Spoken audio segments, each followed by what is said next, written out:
본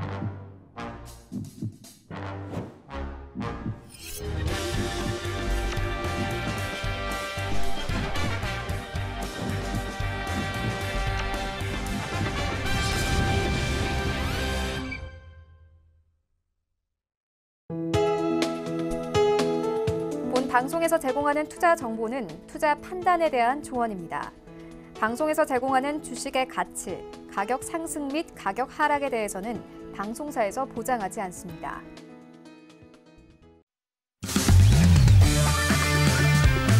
네, 안녕하세요. 해외 선물 신세계 김은혜입니다.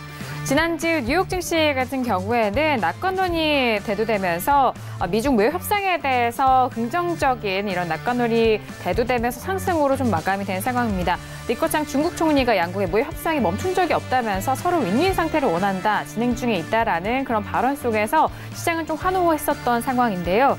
자, 그런 가운데 이번 주에는 FOMC 회의라는 빅 이벤트가 걸려 있습니다. 그동안 양쪽 완화에 대한 부분, 그리고 경기 부양에 대한 부분을 시사했었던 FOMC가 이번에는 더욱더 좀 파격적인 발언을 내놓을지 여부를 두고 시장에 관심이 쏠리고 있는 상황인데요. 자, 이렇게 다양한 이벤트가 예정되어 있습니다. 오늘도 신세계와 함께 하시면서 여러분들의 다양한 해외 선물 전략 확인해 보시길 바라겠습니다. 오늘도 저희 방송 함께 하시면서 참여하실 수 있는 방법도 열어놓고 있습니다. 전화와 문자, 그리고 유튜브 실시간 채팅방 통해서도 다양한 의견 접수가 가능합니다. 전화 주실 때는 서울전화 02-3153-2611번, 2612번 두 대의 전화가 준비되어 있고요. 문자 보내실 때는 샵 0082번으로 보내주시면 오늘의 마스터님과 함께 여러분들의 상담도 도와드리도록 하겠습니다. 자, 그리고 저희 방송은 유튜브로도 실시간 시청 가능합니다. 유튜브 들어오셔서 서울경제TV를 검색을 하시면 바로 실시간 시청과 함께 채팅방 활용도 가능하니까요. 많은 시청 부탁드리도록 하겠습니다. 아울러 저희 방송을 통해서 제공된 정보는 투자 판단에 대한 조언입니다. 해당 상품의 가치와 수익률을 보장하지 않는다는 점 유의해 주시길 바라겠고요. 또한 저희 프로그램은 자본시장 통합법 준수하고 있다는 점까지도 고지 도와드리도록 하겠습니다. 자, 오늘 월요일장의 신세계 문을 열었고요. 함께해 주실 출연진 분들과도 인사 나눠볼게요. 먼저 오늘도 전유진 캐스터와 함께합니다. 네, 안녕하세요. 전유진입니다. 월요일입니다. 네, 오늘부터 또 이제 FOMC에 관한 소식들 많이 나오고 있는 상황인데요. 또 유로 파운드화까지 해서 다양한 소식들을 기다리고 있습니다. 잠시 후에 더 자세하게 전해드리겠습니다. 네, 알겠습니다. 이번 한 주는 또 FOMC로 모두 또 설명이 될 것 같습니다. 그동안 달러 강세에서 조금씩 꺾이고 있는 달러에 대한 향방에 대해서도 많은 분들 궁금해하실 것 같은데요. 오늘 월요일장부터 아주 탄탄하게 전략을 세워드릴 테니까요. 많은 기대해 주시길 바라겠고요. 자, 그렇다면 오늘 함께할 마스터님도 만나보도록 하겠습니다. 오늘 함께할 마스터를 먼저 영상을 통해서 확인하시죠.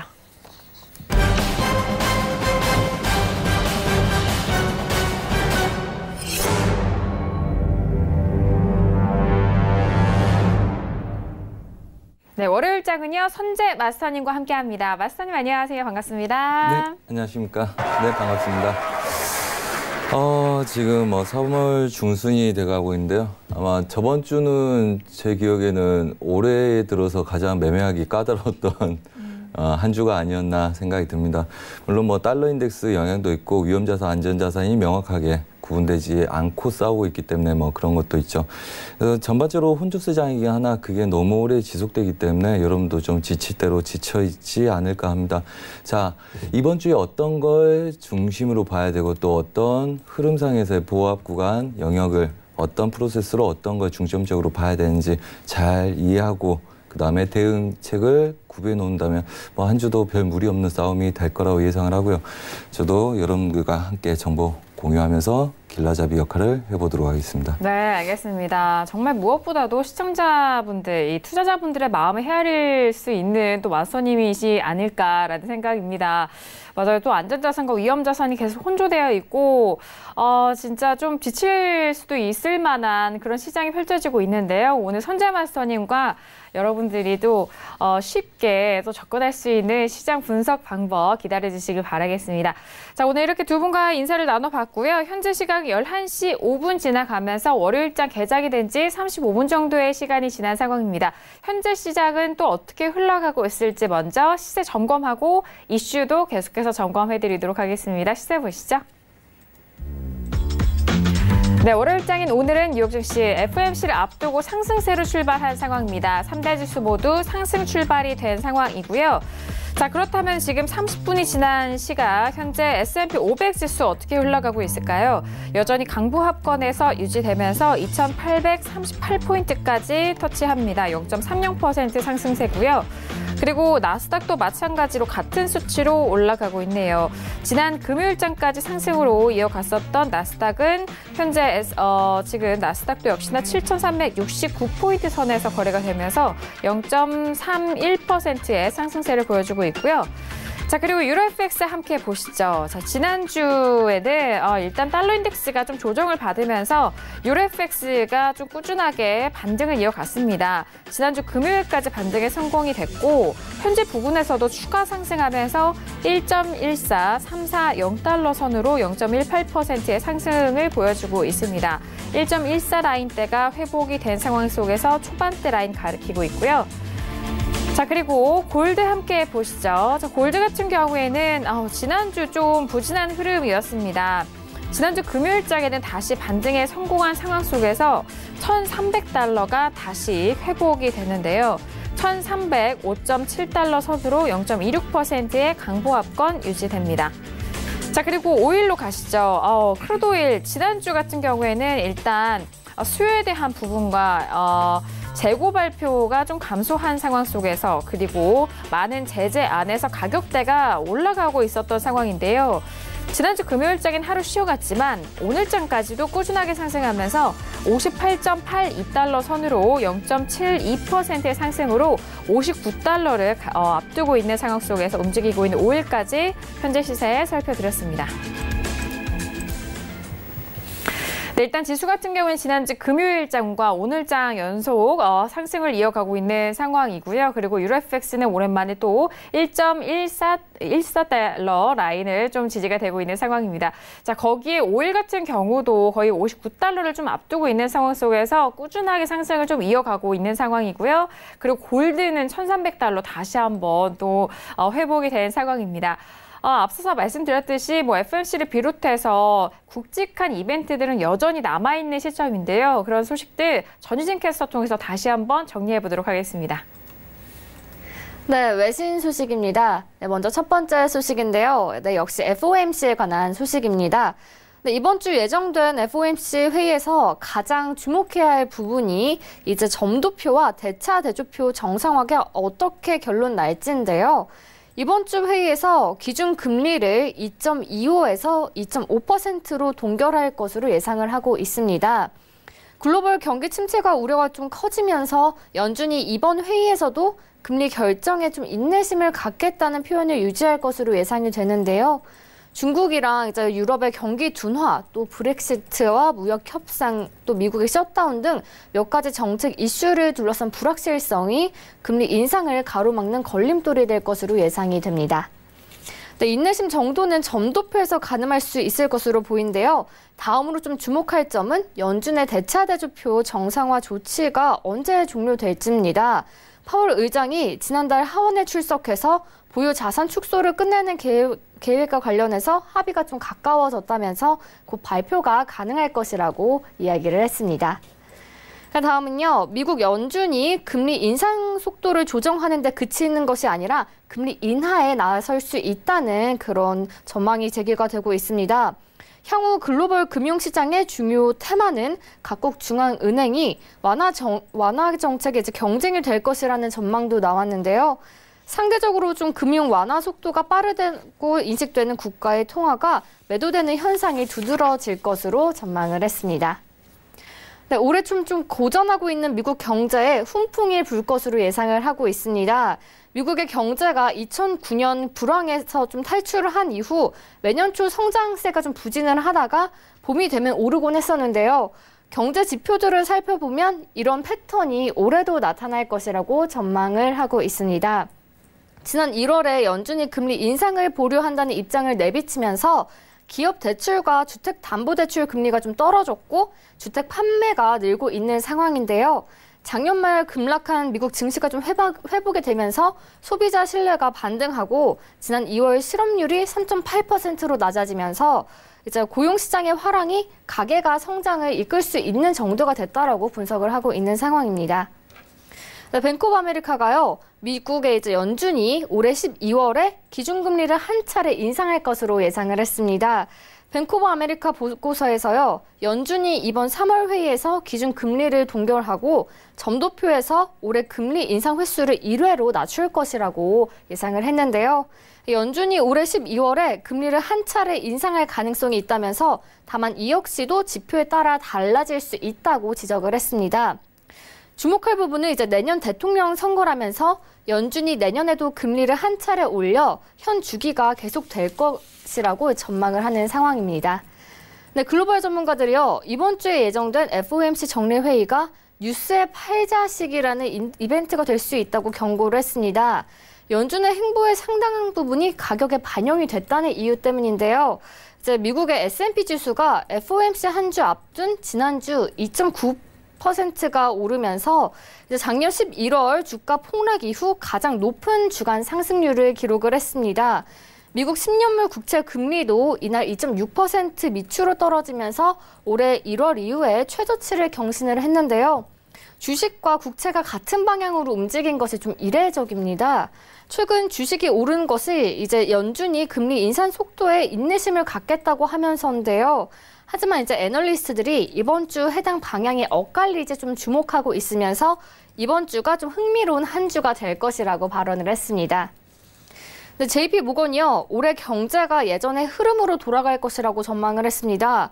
페롤리 이코노미스트가요, 지난해 이제 3%대 성장 속도에서 올해 분명히 둔화를 할 것이라면서 또 1분기 둔화가 나쁜 상황으로 커지진 않을 것이라고 전망을 했습니다. 12월 소매 판매 가파른 감소로 1분기 성장에 대한 기대가 좀 줄고 있지만 미국 역사상 가장 긴 경기 팽창기를 끝낼 수 있다는 주장이 좀 나오고 있는 상황입니다. 1분기에서 이제 1%대 중반 이제 성장률이 낮아지는 등 올해 최악의 분기가 될 것이라고 예상을 하고 있는데요. 그 이유는 좀 셧다운 영향으로 보고 있습니다. 올해 실질 국내 총생산 GDP가 2% 정도 될 것이라고 예상을 했고요. 실업률과 인플레이션은 거의 변하진 않겠지만 연준이 한 4분기쯤엔 어쨌든 금리를 한번 올릴 것으로 내다봤습니다. 네, 그리스펀 전 연준 의장이요, 지난해와 같은 고성장은 반복되지 않을 것이라고 주장을 했습니다. 지난 상황은 이제 지난기 4분기 성장에 한참 못 미친다면서 개선될 조짐도 없다고 발언을 했는데요. 지난해 고성장은 공화당 주도의 감세 등에 따른 일시적인 현상이라면서 현재 복지 비용이 좀 부담이 과도하다라고 지적을 했습니다. 기본적인 사회 보장 시스템 문제의 해결책을 찾아야 할 것이라고 또 조언을 하는 상황입니다. 네, 다음은요. 경기 침체가 언제 시작될지는 알 수 없지만 작은 사건으로도 침체가 나타날 수 있다고 미국의 경제학자가 진단을 했습니다. 미국의 시카고대 경영대학원 굴스비 교수가요, 지난 수십 년간 미국의 역사를 보면 경기 침체는 이제 예측 가능한 대형 이벤트 때문에 발생한 것만은 아니다라고 얘기를 했는데요. 이제 지난 40년간 모든 침체는 신뢰가 급락하면서 시작했다고 강조를 했습니다. 예를 들면 2008년에 리먼 브라더스 파산이나 인터넷 거품 붕괴 등으로 경기 침체가 이어졌다고 이야기를 하고 있는데요. 또 침체로 이어지진 않았지만 2011년 부채 한도 위기나 2013년에 연방정부의 이제 셧다운도 문제가 됐었다고 이야기를 하고 있습니다. 그러면서 이제 최근에 연방정부의 셧다운 역시 다르지 않다면서 굴스비 교수가 좀 조언을 한 상황입니다. 네, 다음은요. MUFG가 당초 예상했던 것보다 조금 더 시간이 걸릴 수는 있지만 미국과 중국의 무역 협상은 결국 타결될 것이라고 전망을 했습니다. 네, 올해 초부터 미국과 중국의 무역 협상에 대한 기대가 좀 금융시장에 이미 반영이 됐고 위안화는 최근에 미국과 중국의 무역 협상이 연기가 되면서 좀 하락을 했지만 이제 무상 가능성이 비교적 적다고 하면서 좀 긍정적인 의견을 내놓은 상황입니다. 다음은요, 유로화인데요. 유로화의 가치가 달러화 대비 강세를 나타내고 있습니다. 유로화 강세는 달러화의 약세 때문에 일어난 것으로 보이는데요. 이번 주에 예정됐던 FOMC를 앞두고 이제 달러가 소폭 약세를 보이고 있습니다. 그 이유는요, FOMC에서 금리 인상에 대한 인내심을 보이겠다는 태도 때문인 것으로 분석이 되고 있습니다. 반도체 랠리 붕괴 조짐을 보이고 있으면서 투자자들이 타격을 입을 것이라고 경고를 했습니다. CNBC에 따르면 글로벌 반도체 칩 수요를 볼 때 수요가 드라마틱하게 좀 감소세를 보이고 있다면서 증가율이 10년 내로 이제 최저로 추락했다고 우려를 했습니다. 반도체 수요 둔화가 전반적인 미국 경기 둔화와 연관이 있다고 보면서 이제 수요 반등 가능성이 보이지 않는다고 또 지적을 한 상황입니다.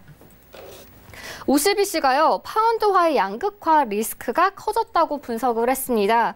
브렉시트 연기 투표를 앞두고 이제 파운드화가 기술적으로는 지지를 받을 상황이라면서도 현재 내재 밸류에이션이 과매도된 상태라서 파운드화가 일단은 1.34달러 수준에 머물 것으로 전망을 했습니다. 네, 모건 스탠리의 발언입니다. 파운드화 상승 경로가 좀 험난하다고 분석을 했습니다. 모건 스탠리 전략가들이요, 소프트 브렉시트 가능성이 커졌기 때문에 파운드화 상승 경로가 좀 험난하다고 발언한 상황입니다. 하지만 이제 장중 변동성도 또 당분간 유지가 될 것이라고 전망을 했는데요. 또 기업들과 다른 투자자들이 높은 환헤지 전략을 유지하게 될 것이라고 전망을 했습니다. 다만 파운드화는 주요 10개국의 통화 중에 가장 저평가된 통화라면서 장기적으로는 좀 가치가 있다라고 발언을 했습니다. 파운드 달러가 1.365달러를 목표로 매수를 하라고 추천을 한 상황이고요. 1.285달러가 됐을 경우에 손절하라고 조언을 했습니다. 또 파운드화에 대한 소식인데요. 아시아 외환시장에서 영국 파운드화 가치가 좀 하락을 했습니다. 브렉시트와 관련한 독일 외무장관의 발언 때문인데요. 독일의 외무장관이 브렉시트 기한 연기에 대해서 좀 우려하는 입장을 표하면서 이제 파운드화에 좀 하방 압력을 가했다라는 분석인데요. 브렉시트가 늦어질수록 브렉시트가 성사되기가 어려울 것이라고 판단을 했습니다. 지금 0.22% 떨어진 상황인데요. 이제 파운드화가 어떻게 될지 좀 지켜봐야 할 것 같습니다. 지금까지 외신 소식이었습니다. 네, 알겠습니다. 일단 지수에 대해서도 뭐 다양한 소식과 함께 유로 그리고 통화적인 부분에서는 특히나 파운드에 대해서 분석이 계속해서 나오고 있는데요. 지난 14일에 연기에 대해서 일단 가결이 되면서 3월 20일 전까지 마지막 제3차 승인 투표를 통해서 합의문이 또 가결이 되게 되면은 6월 30일까지 연장과 하지만 합의문이 또다시 부결이 되면은 6월 30일보다 더욱더 좀 장기전으로 연장이 될 수 있는 부분도 있습니다. 그런 시나리오 안에서 파운드에 대한 전략 외신 쪽에서 분석 내용 나오고 있으니까요. 다시 한번 참고하시고요. 그렇다면 오늘 선재 마스터님과 다뤄볼 이슈도 확인해 보도록 하겠습니다. 오늘의 이슈 먼저 화면 통해서 확인하시죠. 네, 오늘의 이슈입니다. 첫 번째 이슈는 S&P 500 6월물입니다. 기로에선 증시 3월 FOMC 상승력을 좀 제공할 수 있을까요? 자, 일단 오늘장과 지난주 금요일장에 이어서 오늘장도 상승세를 이어가고 있는 상황인데 FOMC에 대해서 계속적으로 상승 랠리 이끌어갈 수 있을지 그 부분 짚어보도록 하겠습니다. 자, 그리고 두 번째 이슈는 오일입니다. 산유국 감산과 베네수엘라 생산 차질 속에서 강세를 지속하고 있고 지금 현재 구간에서도 꾸준하게 올라가고 있는 오일인데요. 역시나 두 번째 이슈로 오일까지 살펴드리도록 하겠습니다. 네, 첫 번째 이슈인 지수부터 살펴드리도록 하겠습니다. 자, 일단 3월 FOMC 이번 주 19일부터 20일까지 이어지는 3월의 FOMC가 좀 초미 관심사이기도 하고요. 미중 무역 협상에 대해서는 리커창 총리의 발언처럼 여전히 잘 진행되고 있다, 이어가고 있다라는 그런 발언도 이어가고 있는데요. 마스터님의 업앤다운 의견 확인하고 구체적인 전략도 들어보도록 하겠습니다. 자, 들어볼게요. 하나, 둘, 셋. 네, 업으로 확인이 됐습니다. 일단 FOMC 이번 FOMC는 지난주 FOMC 초비둘기파적인 발언에 더해서 이 금리 인하에 대한 부분 또는 금리 인상 횟수를 좀 제한할 것이다라는 부분에 지금 가능성을 좀 두고 있잖아요. 마스터님은 지수에 대해서 업을 들어주신 이유가 어떻게 될까요? 네, 그렇습니다. 사실 올해 제가 매매하면서 한 3번 정도의 컷을 날렸는데 롱포도 아닙니다. 단기적으로 거의 컷을 손절하지 않고 매매를 하는데 저번 주에 한 2번 정도 지수를 냈어요. 그 이유는 제가 보는 것보다 매수가 많이 셉니다. 그래서 저도 수익 익절 안 하고 다시 되돌아와서 고가를 넘어가면 되돌리면서 이제 버리고 도망쳐 나오는 전략을 꾸렸는데요. 우선 전반적인 흐름들을 보기 위해서 차트 일봉상 그림 한번 쭉 살펴보도록 하겠습니다. 네. 자, 이렇게 보시면 지금 첫 번째가 유로 달러고요. 그다음에 크루드 오일, 그다음에 S&P입니다. 두 번째 줄이 골드, 크루드 오일, 나스닥인데 이렇게 보시면 지금 2019년부터 다들 매수 쪽으로 올라가고 있죠. 매수 쪽으로 올라가 있고 차트들이 다 매수입니다. 예, 그렇죠. 그 다음에 유로 달러, 얘네들을 뒤집으면 달러 인덱스하고 같은 그림이겠죠. 달러 인덱스는 우리가 2018년도에 시장이 매도장이라 할 때 제가 얘네들은 매수장이다. 95달러 이상 찍을 거고 100달러 안착을 못할 거다. 근데 얘네들 고점 찍은 자리가 달러 인덱스로 환산을 하자면 97.7080자리입니다. 자, 한마디로 100달러 근처를 찍을 수는 있으나 얘네들이 위로 안착이 힘들죠. 자, 그럼 보세요. 얘네들이 달러 인덱스가 강세를 띨 때 다 밀렸었습니다. 그렇죠. 달러가 강하기 때문에 다들 밀렸었죠. 자, 달러가 추가 강세를 띠고 있는데 차트들은 올해 다들 매수적으로 움직이고 있죠. 자, 그래서 지금 현재 상황이 위험자산과 안전자산의 구분이 불확실성, 그 다음에 혼조세를 띠고 있기 때문에 여러분들이 길게 보기가 좀 어려운 거죠. 그래서 저희도 저번 주부터는 단기 대응만 한다 했는데도 사실 그렇게 호락호락한 장은 아니었습니다. 자, 그렇다면 이렇습니다. 자, S&P 같은 경우 지금 나스닥하고 굉장히 크게 오르고 있죠. 제가 볼 때도 얘네들 한 이 정도 부분에서 누르면 된다 생각을 했었고요. 그때도 그렇게 말씀드렸을 겁니다. 그리고 실제적으로 배팅을 했는데 수익을 주고 잘 밀렸었어요. 근데 얘네들이 돌파 시도를 하고 안착을 하기 시도를 했었습니다. 그래서 저도 추가 매도는 포기를 하고 위에 상단부 제약에서만 미장 끝나갈 때 돌림 정도만 봤었는데 우선 이렇습니다. 결론은 2870 지수까지 우선 매수를 이을 생각입니다. 물론 매수를 쫓아가서 배팅하겠다는 이야기는 아닙니다. 매수가 센 상태고 그다음에 전반적으로 긴축이 아닌 양적 완화에 대한 이슈들이 계속 불거지고 있고 그다음에 모든 차트들이 우상향으로 가는 도중에 달러 인덱스는 지금 97달러 후반을 맞고 밀리고 있습니다. 자, 그렇다면 저번 주 후반부터 달러 인덱스가 약세를 띠면 얘네들은 지수한테 또 우호적이겠죠. 그래서 지금 100달러 근처 간 달러 인덱스가 눌린 구조를 갖고 있을 테고 그다음에 지금 달러 인덱스 제공이 지금 HTS상이 안 되기 때문에 얘네들로 대체합니다. 자, 달러 인덱스하고 유로 달러, 유로가 좀 세기 때문에 달러 인덱스하고 약간의 오차가 있지만 전반적인 큰 흐름들 같습니다. 자, 얘네들 채널 구조에 있겠죠. 달러 인덱스가 지금 96점 중반 자리까지 와서 눌린 구조를 갖고 있을 겁니다. 물론 오늘 반등을 줄 거라고 보고 있습니다. 혼조세를 들 거라고 예상을 하고 있습니다. 하지만 얘네들은 달러 인덱스가 계속적으로 강세를 띠면서 100달러 부근에 갔을 때는 지속적인 눌림을 당하겠죠. 그리고 달러 인덱스는 95달러 위부터는 적극적인 매수 힘은 못 뛸 거라고 제가 1년 전에 가정을 두고 싸웠었고 그다음에 지금 여기서 추가적인 100달러 부근에 왔을 때는 우상향의 그림을 보더라도 달러가 강세에서는 다시 차익이 나오게 되겠죠. 자, 달러 약세 기조에 의해서 전반적으로 긴축을 완화시키겠다. 시장 논리에 의해서 시장들은 우상향 그림들, 패턴들을 보이고 있는 겁니다. 한마디로 이제까지 유로존 위기와 그다음에 미국 경제 이슈 통해서 오던 안전자산과 위험자산의 싸움이 아니라 이제는 다시 달러 인덱스의 여력을 봐야 될 시기가 된 거죠. 그래서 달러 인덱스가 약한 상태에서 전반적으로 기조세가 긴축이 아니기 때문에 전반적으로 추가적인 그림을 놓고 봐야 된다 이렇게 생각하고 있고요. 저 또한 똑같습니다. 개별적으로 대응하는 방법은 이렇습니다. 자, 미장에서 올려놓은 아이들, 그 다음에 아시아 시장까지 눌림이 오고요. 지속적으로 그 패턴을 유지하고 있습니다. 왜? 유럽 트레이더들이 미장까지 올려놓고 오버를 하기가 부담되기 때문이죠. 그래서 단기적인 고가에서 되돌림은 보는 거 긍정적이라 보는데 그거는 단타 위주의 모습이 맞다고 보고 있고요. 그다음에 추세를 지키고 있는 도중에는 여전히 매수 추세를 인정하고 열어둬야 되는 관점입니다. 그래서 저는 저번 주에 이렇게 결정을 했습니다. 2870 지수 다시 한번 확인하러 오는 것까지 열어두겠다. 그래서 우선은 채널을 유지하는 모습들 중간에서 막고 단타 구간의 매물대, 그러니까 오늘 같은 경우도 이렇죠. 추세 저항을 갖고 있는 애들 여기서 단타를 누르면 여러분들 단기적인 수익은 갖기 좋습니다. 하지만 오버해서 갖고 가지 못한다는 거는 한마디로 변곡을 노리기는 아직 부담스럽다는 이야기죠.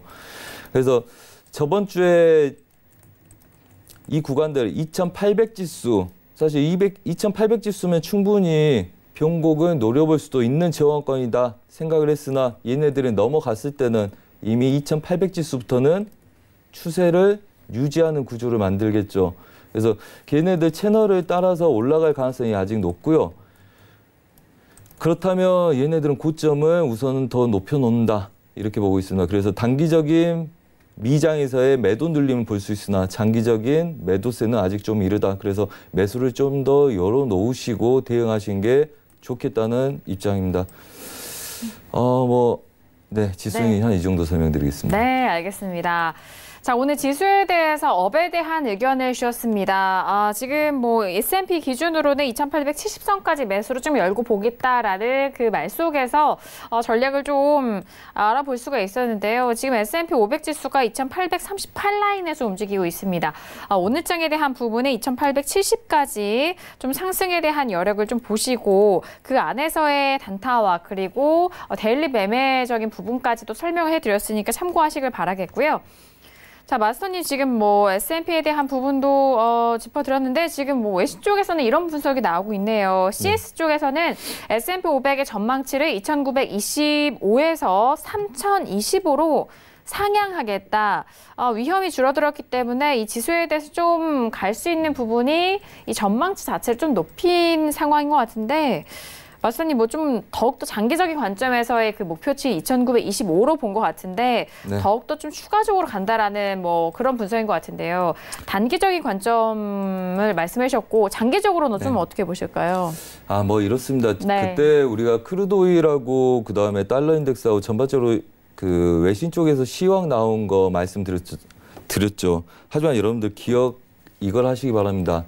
월가 쪽에서 나오는 외신보다 제가 보는 게 이제까지 다 맞았었습니다. 그렇죠. 크루드 오일, 그다음에 달러 인덱스, 유로 달러.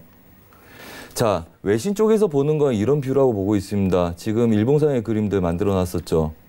우선은 이렇게 보고 그다음에 전반적인 장기적인 뷰이기 때문에 장기적인 뷰는 이렇죠. 시황이 바뀌지 않는 상태에서는 채널을 열어놓는답니다.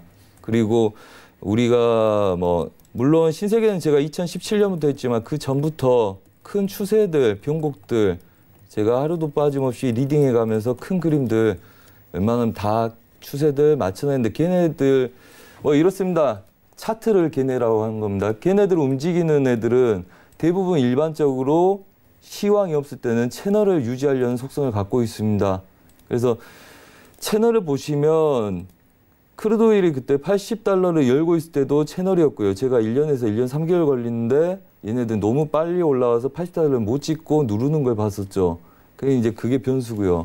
지금 외신 쪽에서는 이럴 거라고 봅니다. 아래 하단부를 지지를 해주고 채널 구조에서 정확하게 채널을 움직이고 있었기 때문에 얘네들 채널 상단부까지를 추세로 열 수 있다는 보고서가 나왔다고 보고 있고요. 충분히 가능성이 있으나 문제는 얘네들은 1년, 그다음에 6개월에서 1년 반 정도의 장기적인 뷰를 보고 시황을 읽는 거지 아직까지 우리처럼 데이 관점에서 만기를 계속적으로 체크하면서 매매해야 될 관점에서는 가능성이 있다 하고 흘려들을 정도로 보시면 되겠고요. 모든 말씀드립니다. 모든 시황들 나오면 우선 채널이나 추세 저항들을 봐보십시오. 그러면 걔네들 한 6개월에서 1년 관점으로 채널 상담이나 추세 지지력까지의 가능성을 나오는 보고서들이 일반적으로 나옵니다. 말 그대로 보고서고요.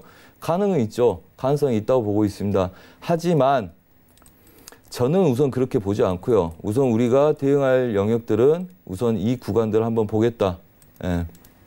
자, 가로정점에서 매물대 굉장히 중요하다 그랬죠.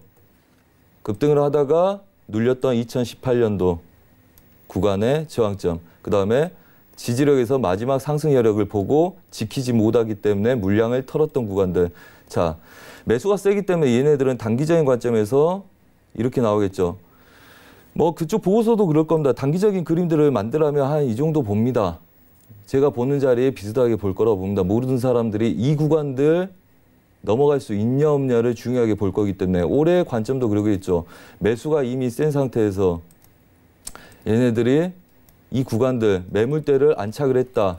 그리고 혼조세가 아니라 계속적으로 우상향을 움직인다. 그렇다면 이 채널 구조의 마지막 이 자리를 넘어가게 되면 뭡니까? 윗자리를 배팅하겠다는 거죠.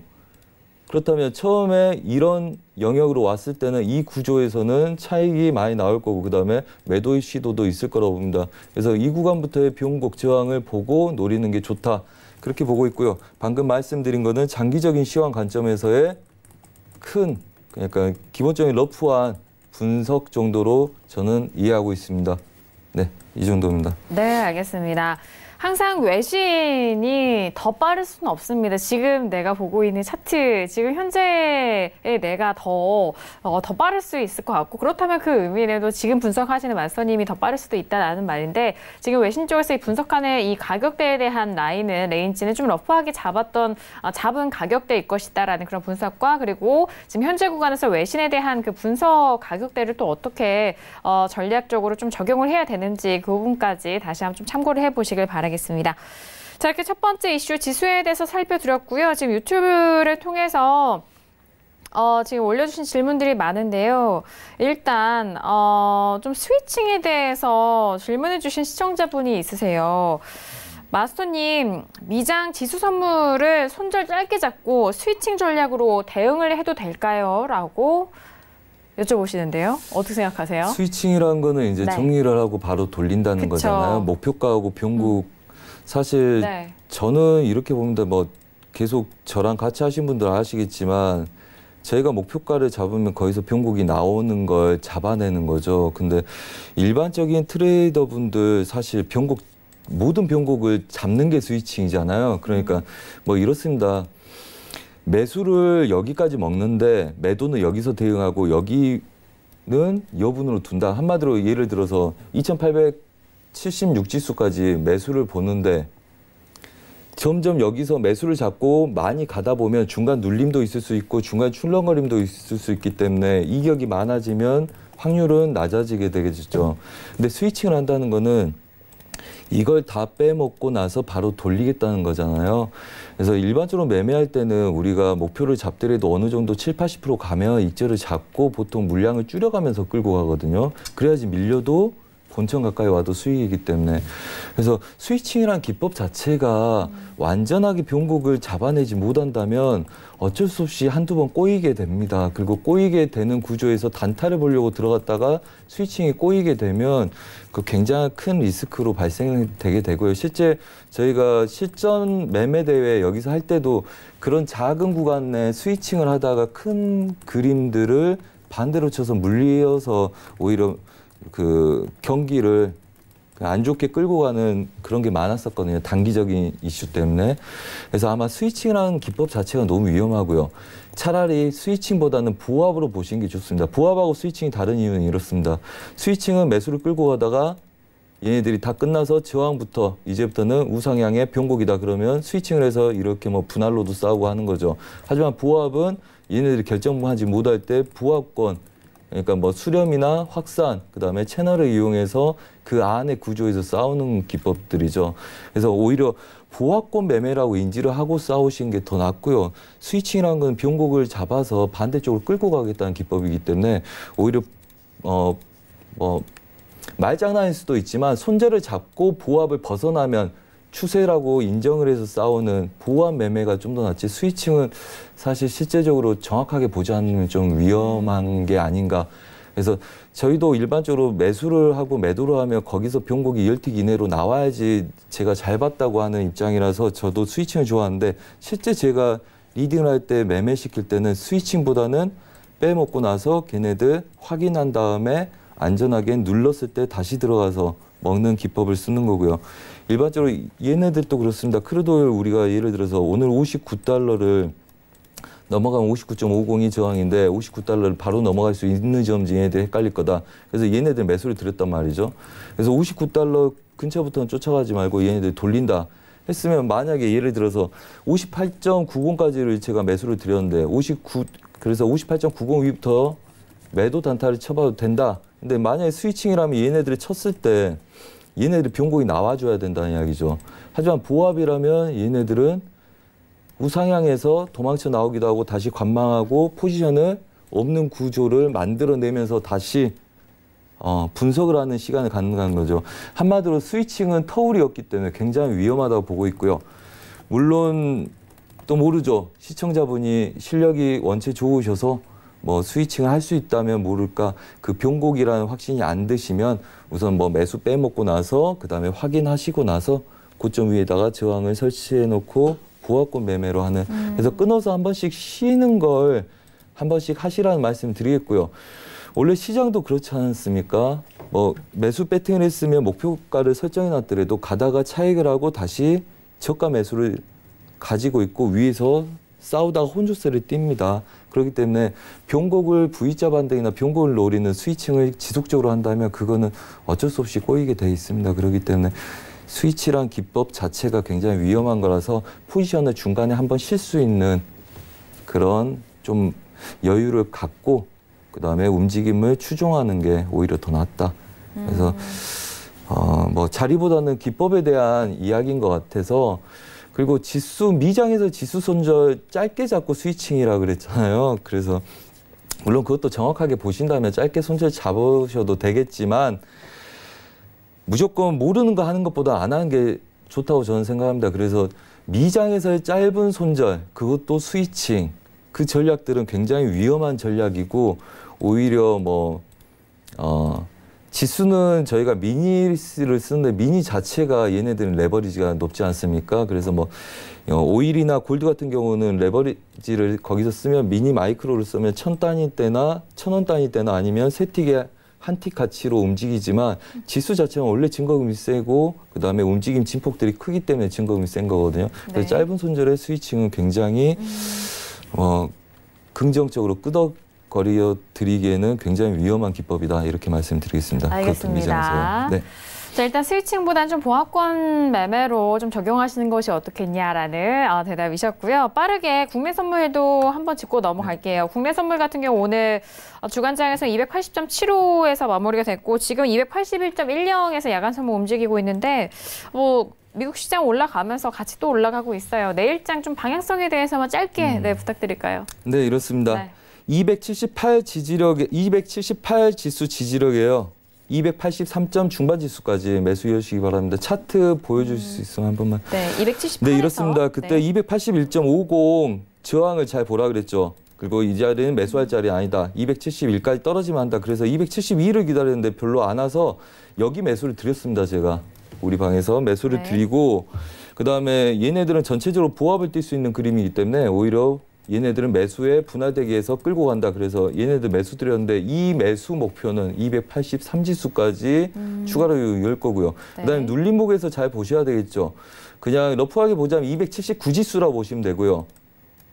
278점 뭐 후반 지수니까 279를 보시면 되겠죠. 그래서 279 전 고점들 지지력들을 받쳐내는 매수 움직임이다, 이렇게 보시고, 뭐 단기적인 그림들은 단타분들은 뭐 이렇게 추세를 그어서 보시면 되겠지만 전반적인 큰 흐름들 279 지수를 지지하고 283까지를 우선 추가적으로 여는 그림이다, 이렇게 보시고 매도는 284 지수부터 좀 노리시는 게 좀 더 유익하다, 이렇게 말씀드리겠습니다. 알겠습니다. 279 라인 정도 뭐 언저리로 보시면 좋을 것 같은데 그 부분까지 283까지에 대해서 좀 보시길 바라겠습니다. 국내 선물에 대해서 좀 레인지도 잡아드렸고요. 자, 이어서 두 번째 이슈로 넘어가 볼게요. 오일입니다. 지난주 꾸준하게 좀 상승 랠리를 이어갔었던 오일이고 지금 같은 경우에는 58달러 후반과 그리고 59달러 초반 사이에서 좀 가격대가 움직이고 있는 상황인데요. 마스터님 업앤다운 의견 확인하고 구체적인 전략 바로 들어볼게요. 들어봅니다. 하나, 둘, 셋. 다운이네요. 자, 지난주 50달러 중후반대 정도에서 지금의 후반대까지 꾸준하게 올라왔어요. 매도 들어주신 이유가 어떻게 될까요? 네, 이렇습니다. 기다리는 매도 하자는 이야기입니다. 네. 자, 오기 전에 이렇습니다. 요즘 장 지루하죠. 제가 오기 전에 항상 리딩을 해서 수익을 어느 정도 드리고 오잖아요. 저희가 얘네들 추세로 오늘 넘어간 걸 봤습니다. 아시아 시장에서는 58.60을 못 넘어가기 때문에 매도 단타 위주로 보시라 말씀드렸고, 그다음에 8시에 제가 마이크를 잡고 리딩을 했었는데 얘네들 넘어간다. 그래서 빠른 진입자들을 하실 분들은 저 들어가니까 얘네들 잡으시고 나머지 분들은 넘어가면 매수를 드리겠다. 58.90까지로 보겠다. 59.50이 저항인데 59.9달러로 오늘 안착할지를 잘 모르겠다. 그래서 58.43짜리 무너지지 않으면 그대로 매수 홀딩 하실 분들은 홀딩 하셔도 좋은데 59달러 근처에서 신규 매수 쫓아가지 마라. 이렇게만 사인을 드렸습니다. 해서 오늘 단타 이 정도만 한 거죠, 저희. 이건 자유롭게 하신 거고. 자, 그렇다면 이렇습니다. 저번 주에 제가 말씀드릴 때 얘네들 매수로 끌고 올 때 58.50 굉장히 중요하다고 말씀드렸습니다. 그래서 58.50까지 한번 첫 번째 열었고요. 그다음 58.50이 굉장히 중요하나 윗자리들 100틱씩 마디가를 갖고 있기 때문에 매도는 60달러 찍은 다음부터 보는 게 좋다. 그래서 빠른 진입 자리는 저희가 59.50 분할 진입 시작을 그렇게 보고 있고요. 그 다음에 늦은 자리는 61.50을 보고 있습니다. 그래서 이제는 힘들도 없고요. 그러니까 저번에 57.20을 넘어가면 얘네들 매수 인정하고 싸운다 했는데 한 3, 4일 동안 얘네들이 움직인 거래량이 한 틱스로 한 150틱밖에 안 됩니다. 그래서 굉장히 보합권에서 혼조를 띄고 있는 거죠.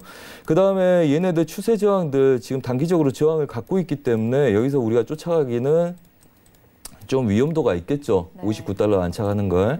그래서 뭐 단타를 볼 수 있는 구조긴 하나 빠른 진입 자리가 59.50이고 그 다음에 늦은 자리가 51.57입니다. 아니 50대입니다.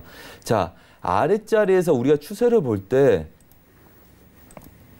다시 42달러였죠, 얘네들이. 저희가 최저가 매수를 잡았을 때 얘네들 60달러 목표로 홀딩한다 했는데 2월 달에 저희가 차유물들 거래하면서 여기서 올청 들어갔었습니다. 한 뭐 7, 8천만 원씩 먹고 마무리 지었는데 얘네들이 추가적인 움직임이 있어서 얘네들 여는 거였거든요. 근데 너무 늦게 가기 때문에 우리가 위에서 매도를 한 번씩 봤단 말이죠.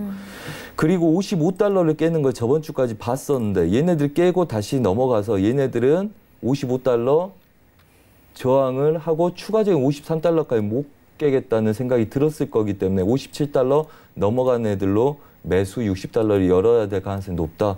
그래서 전략은 60달러를 확인하는 애들 열어놓는 거고요. 자리값은 59.50, 뭐 60.50, 61.50 뭐 이렇게 100개씩 계속 놓여 있습니다.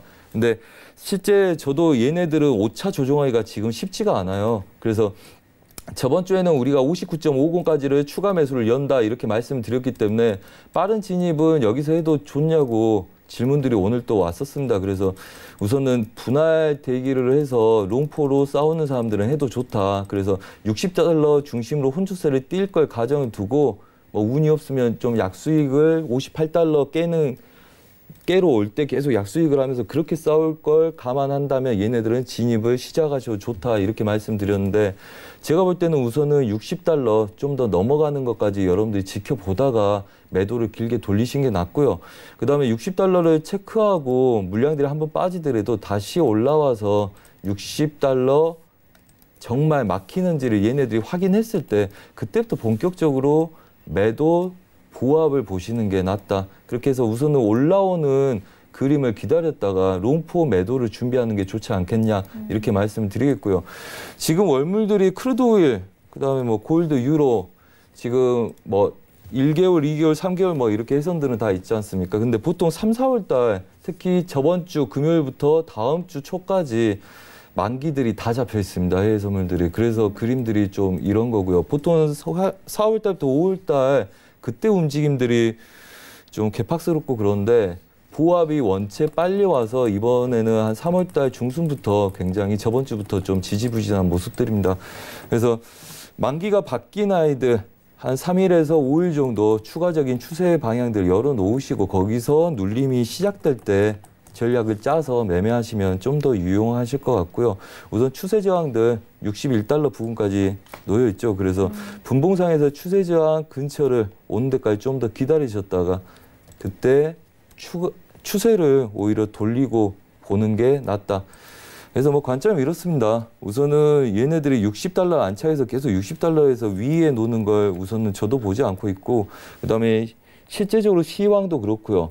물론 여기서 덜 친 아이들을 여기서 치러 갈 수도 있겠으나 걔네들 치러 간다 한들 60달러 부근에서 혼조세를 뛸 가능성이 높습니다. 그래서 매도를 시작해서 60달러, 61달러 위에다가 분할 대응으로 단가를 맞춰놓은 싸움을 한다면 얘네들이 잘못돼서 매수로 가더라도 60달러 지지력을 확보하는 도중에 수익 구간을 만들어줄 수 있는, 그래서 그런 변곡을 노리시는 게 여러분들 좀 뭐 며칠 몇 주 동안 좀 더 참으시다가 한 1주 정도 참으면 되지 않겠습니까? 그 정도 좀 참다가 오히려 변곡 노리시는 게 낫고, 저번 주 목요일 날부터 제가 말씀드린 것처럼 저희 다 단기 대응하고 있습니다. 그래서 저번 주부터는 롱포 대응 없다, 다 단기 대응이다, 단파동이다. 그래서 그렇게 대응하고 있기 때문에 여러분들도 그게 유익할 거고요. 저희도 네. 그렇게 하고 있기 때문에 크게 꼬이는 그림들 없이 그래도 무난하게 수익을 내고 있는 거기 때문에 여러분들 좀 더 기다렸다가 확실할 때 매수가 끝나서 차익들이 좀 더 강하게 나올 때 대응하시면 좀 더 유익하지 않을까, 이렇게 말씀드리겠습니다. 네, 알겠습니다. 자, 오일에 있어서는 조금 기다릴 수 있는 시간이 좀 필요해 보입니다. 일단 뭐 매수로 접근했을 때 뭐 기준 가격은 58.43달러 지지가 계속적으로 된다면 매수 쪽으로 보자라는 그 가격대가 계속적으로 끌고 오고 있는 상황이고요. 그렇기 때문에 현재 부근에서 신규로 좀 매수 접근하기에는 가격대가 그렇게 유효하지만은 않은 상황입니다. 그렇기 때문에 이 매수가 좀 끝난 이후 좀 기다리는 매도를 좀 기다려보자라는 그런 말씀을 해주셨는데요. 가격대 라인에 대해서 좀 여러분들이 이해 가시기 편하게 또 설명해 드렸으니까 다시 한번 가격대 확인하시고요. 이런 기사도 나오고 있습니다. 오펙이 6월 말까지 감산 연장을 좀 결정하겠다라는 그런 기사도 나오고 있는데, 원래는 4월에 감산을 종료하는 것으로 좀 합의가 된 상황입니다. 오펙과 비오펙 국가 내 좀 합의가 된 상황인데, 사우디는 올해 말까지 좀 감산 지속을 희망을 하고는 있지만 러시아 쪽에서는 이 의견에 또 동일하지 않는 상황 속에서 일단은 6월까지 감산 연장 결정을 한 상황인데, 재고가 좀 많이 남아 있고 그리고 다양한 상황 속에서 일단 감산에 대한 결정을 한 상황입니다. 그렇다면 가격대는 더욱더 랠리를 이어갈 수 있는 부분입니다만, 단 또 트럼프 대통령의 이런 오펙에 대해서 좀 압박적인 발언이 없다면, 변수가 없다면 그럴 수 있는 가능성이 좀 많아지고 있는 상황이고요. 유튜브에 오일 지금 매매 질문도 올려주셨는데, 크루드오일을 5월물 58.43달러에 2계약 보유 중입니다라는 질문을 주셨어요. 58.43에 2계약을 매도로 하셨을까요? 매수로 하셨을까요? 포지션을 지금 5월물. 네, 매도 2계약이라고 하시는데, 아니 기준 가격에 반대로 들어가신 것 같네요. 네, 네, 5월물이니까 네네. 그러신 것 같아요. 네네. 우리가 본 게 4월물인데, 네. 그래서 뭐 아마 거기서 멈춰 있었을 겁니다. 오늘 저희가 이제 4.3 무너지지 않으면 그대로, 그래서 40 손절 드렸거든요. 매수 드리고 40 손절을 드렸어요. 제가 90까지 매수 보는데. 근데 아마 거의 멈춰 있어서 아마 추가적으로 눌림이 있을 거다고 보셨던 것 같은데, 저도 5월물 한번 그러면 같이 열어서 보겠습니다. 롱포가 아니면 사실 약간 그렇죠. 지금 지지력들은 이미 이렇게 됐으면 30개니까 59.10의 지지력 갖고 있겠죠, 얘네들. 그래서 사실은 5월물 기준이라면 59.10이 지지하면 매수를 계속 끌고 가도 좋다, 이렇게 제가 말을 해야 될 입장이잖아요. 지금 구조에서 아까 매수를 들고 계신 분들 뭐 추가적으로 갖고 있다면. 그래서 아마 59달러를 지금, 그러니까 4월물이 지금 59달러 넘어가서 이렇게 건들고 있잖아요. 그리고 5월물은 이미 59달러 초반을 지지로 확보를 해버린 상태죠. 그래서 추가적으로 열어야 되는데, 단기적인 매매 스타일을 갖고 계신지 장기적인 매매 스타일을 갖고 계신지 걔가 좀 제가 알고 싶긴 한데, 저도 얘네들 오늘 매도 가능성을 보려면 추가적인 그림들을 봐야 됩니다. 뭐 전반적으로 이러겠죠. 얘네들이 가다가 출렁거릴 수 있는 이유는 과매수권에서 내려올 때 이제 뭐 고가를 높여놓으면 차익들이 나오기 때문에 눌리는 거거든요. 그리고 이제 걔네들 연결 상태에 있죠. 방금 그 앵커님 말씀하셨다시피 트럼프 이슈가 이때 나와서 한 번씩 눌림을 줬었기 때문에 우상향에 대한 이런 구조에 대한 저항은 볼 수 있다고 봅니다. 하지만 단기적인 매매를 하셨을 때는 얘네들은 기본적으로 추가 상승 여력이 나올 수 있죠. 지금 상태는 이렇게 조언드리겠습니다. 우선은 59.50대 매물대는 굉장히 중요합니다. 지금 단기적인 저항도 이렇게 있죠. 그래서 우리가 뭐 저번 주부터 58.50, 그 다음에 혼조세 뛰다가 59.50까지 연다. 그래서 58.50 매도를 치려는 사람들 다 59.50부터 빠른 매매를 하고 싶으면 거기부터는 분할되게 하고 시작해도 좋다고 그랬거든요. 그래서 롱포라면 얘네들은 그냥 추가적인 매물 늘리지 마시고요. 그 다음에 장기 포지션을 끌고 가시고요. 단타라고 하신다면 우선은 틱에서 추세 상단부 저항을 보시고 싸우시는 게 좋고, 뭐 입장은 이렇습니다. 일반적으로 얘네들 이 정도 싸우게 된다면 이런 구조는 약간씩 오차가 나면서 싸울 수가 있어요. 그래서 단타라 하시면 50을 넘어가지 않으면 별로 신경 쓰지 마시고요. 50을 넘어갔을 때는 추가적인 고점, 그러니까 한마디로 얘가 50이다. 59.50이 이런 자리다. 그럼 넘어간 이후에 눌림에서 다시 고점을 높이는지를 확인하십시오. 그래서 걔네들 넘어가면 우상향에서 그냥 마무리를 하시는 게 좋고요. 예, 이렇게. 이런 자리까지 계속 상승이 열리면 단타분들은 뭐 50개, 100개 이상 물리게 되면 굉장히 또 고통스럽잖아요. 그래서 그렇게 보시고 우선은 채널을 유지하고 있는 단기적인 그림들은 채널을 좀 이렇게 그으셔가지고 이런 자리까지 못 버티겠다면 지금 여기서 15개 이내에서 손절을 잡으신 게 맞고요. 그 다음에 다시 관점을 유지한 게 맞고, 그 다음에 기준은 50 안착 여부를 보시고, 그 다음에 채널 상단부를 찍지 않고 아래 하단부에 놓여있는 애들은 우선 보합을 좀 보시기 바랍니다. 그래서 단기적인 관점이면 59.50에서 오차 20개 내외로 손절 대응을 하시고요. 그 다음에 장기적인 대응이라면 우선 $60까지 분할을 하지 마시고 장기적인 관점에서 차월물을 거래하신 거기 때문에 네. 좀 더 보시는 게 낫겠다 이렇게 말씀드리겠습니다. 알겠습니다. 지금 뭐 차월물에 대해서 대표 월물인데 차월물에 대해서 포지션을 좀 보유하신 시청자분의 상담도 저희가 도와드렸으니까요. 다시 한번 참고해 주시길 바라겠습니다. 자, 이렇게 월요일 신세계 다양한 전략 함께 도와드렸는데 마스터님 오늘 어떠셨는지 짧게 말씀 부탁드릴까요? 네,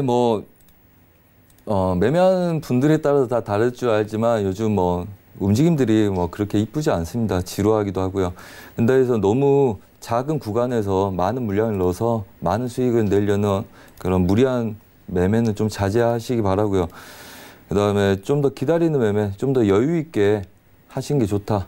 그래서 포지션 매물 물량들을 오히려 부담 없이 길게 끌고 가시면 이 지루하고 어려운 장도 그렇게 다급한 장은 아닐 거다 이렇게 말씀을 드리겠습니다. 네, 여유 있게 시장에 대해서 대응하셔라라는 말씀이셨고요. 전신 캐스터 마지막 외신 소식까지 함께 할게요. 네, 외신 소식이 들어왔는데요. 네, 월요일장이 열렸죠. 아마존과 애플이 조금 상승한 것으로 보이고요. 보잉이 좀 하락한 것으로 보입니다.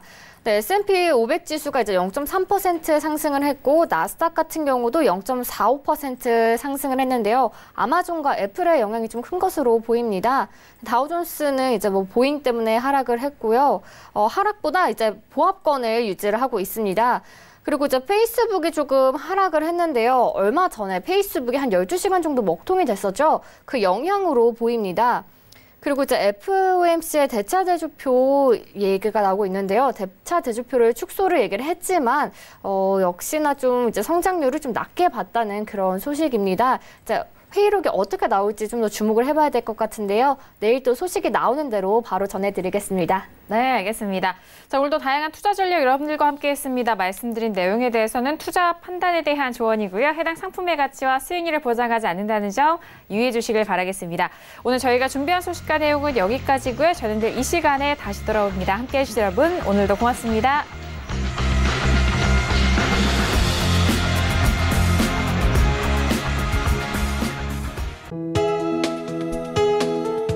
방송에서 제공하는 투자 정보는 투자 판단에 대한 조언입니다. 방송에서 제공하는 주식의 가치, 가격 상승 및 가격 하락에 대해서는 방송사에서 보장하지 않습니다.